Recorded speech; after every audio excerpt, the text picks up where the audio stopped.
Hello everyone, आज का हमारा टॉपिक है भारत में वर्षा। विश्व में सर्वाधिक वर्षा वाला स्थान है मासिनराम, मेघालय। भारत का न्यूनतम वर्षा वाला स्थान लद्दाख है। भारत में ऋतु परिवर्तन के अनुसार रात और दिन की लंबाई में भिन्नता होती है। वर्ष भर भारी वर्षा उच्च तापमान वाला जलवायु क्षेत्र विषुवतीय क्षेत्र है। मानसून शब्द को अरबी भाषा से लिया गया है। जो मानसून शब्द है उसे अरबी भाषा से लिया गया है।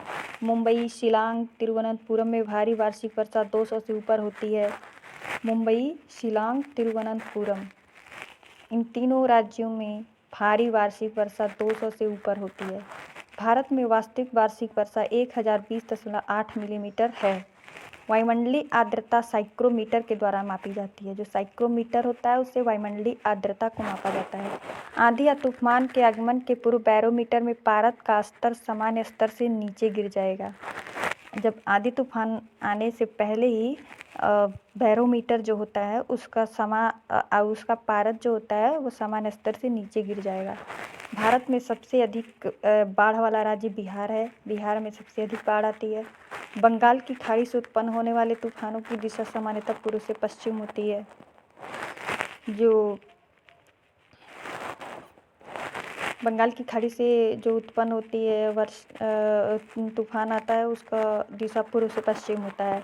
हवा अधिक वायु दबाव क्षेत्र से कम दबाव क्षेत्र की ओर बहती है। कोहरा निम्न स्तरीय मेघ है। एशिया से होकर बहने वाली उच्च तुंगता वाली पश्चिमाभिमुख हवाओं को जेट स्ट्रीम कहते हैं। कन्याकुमारी में दिसंबर माह में सूर्य की रोशनी अधिक देर तक रहती है। कन्याकुमारी में दिसंबर के महीने में सूर्य की रोशनी काफ़ी टाइम तक रहती है। राजस्थान राज्य में वर्ष के अधिकांश भाग में उच्च तापमान तथा बहुत ही कम वर्षा होती है। राजस्थान में बारिश बहुत कम होती है, इसीलिए वहाँ पानी की कमी अधिक रहती है। लद्दाख की जलवायु जैसलमेर, चेन्नई व शिमला की उत्तर विजयवाड़ा कृष्णा नदी के किनारे बसा है। इंद्रावती नदी उड़ीसा से निकलकर गोदावरी नदी में जाकर मिल जाती है। उत्तराखंड राज्य के शिवालिक रेंज में यमुनोत्री ग्लेशियर से निकलकर गंगा की सबसे बड़ी सहायक नदी यमुना प्रयागराज में गंगा में मिलती है। गंगा और यमुना नदी का संगम प्रयागराज में होता है। प्रयागराज में गंगा और यमुना नदी का संगम होता है। कोसी नदी नेपाल से निकलकर बिहार के कुर्सेला में कटिहार जिला बिहार गंगा से मिलती है। तो कोसी नदी है वो नेपाल से निकलकर बिहार में गई है। सोन नदी मध्य प्रदेश के अमरकंटक से निकलकर पटना बिहार के समीप गंगा से मिलती है। जो सोन नदी है वो एमपी से अमरकंटक से निकलकर पटना बिहार के समीप गंगा से मिल जाती है। प्रायद्वीपीय भारत की सबसे लंबी नदी गोदावरी है। प्रायद्वीपीय भारत की सबसे लंबी नदी जो है गोदावरी ही है। महाराष्ट्र के महाबलेश्वर से निकलने वाली कृष्णा नदी की सहायक नदियाँ हैं तुंगभद्रा, कोयना, भीमा, मालप्रभा, घाटप्रभा, दूधगंगा आदि।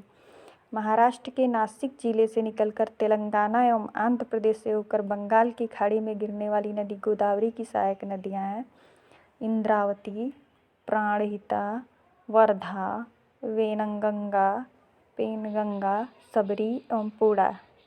सिंधु, सतलज, ब्रह्मपुर एवं गंगापुरवर्ती नदी का उदाहरण है। पश्चिमी घाट से कृष्णा, गोदावरी, कावेरी नदियाँ निकलती हैं। सतलज, सिंधु एवं ब्रह्मपुत्र नदी का उद्गम स्थल भारतीय क्षेत्र में नहीं बल्कि तिब्बत, चीन में है। यमुना नदी पूर्वी हरियाणा एवं उत्तर प्रदेश की सीमा पर बहती है। जो यमुना नदी है वो पूर्वी हरियाणा एवं उत्तर प्रदेश की सीमा पर बहती है। शिवनाथ महानदी की सहायक नदी है। कोलकाता हुगली नदी के तट पर बसा है। जो कोलकाता राज्य है वो हुगली नदी के तट पर बसा है। नर्मदा, ताप्ती एवं दामोदर नदी विभ्रंश घाटी से होकर बहती है। गिरिताल भूस्वरूप हिमशिला से बनता है। झेलम, चिनाब और रावी सिंधु नदी की सहायक नदियाँ हैं। सिंधु नदी की सहायक नदियाँ कौन सी हैं? झेलम, चिनाब और रावी। चंबल नदी यमुना की एक सहायक नदी है। यमुना की सहायक नदी कौन सी है? चंबल नदी। रोहतांग दर्रा हिमाचल प्रदेश में स्थित है। हिमाचल प्रदेश में कौन सा दर्रा स्थित है? रोहतांग दर्रा। गंगा, ब्रह्मपुत्र, गोदावरी, महानदी, कृष्णा और कावेरी नदियाँ बंगाल की खाड़ी में गिरती हैं। बंगाल की खाड़ी में गिरने वाली नदियाँ कौन सी हैं? क्रमशः गंगा, ब्रह्मपुत्र, गोदावरी, महानदी, कृष्णा और कावेरी। उत्तर प्रदेश में गंगा नदी का अधिकतम हिस्सा है। पिछोला झील उदयपुर में है। तो आज के लिए बस इतना ही। Good day.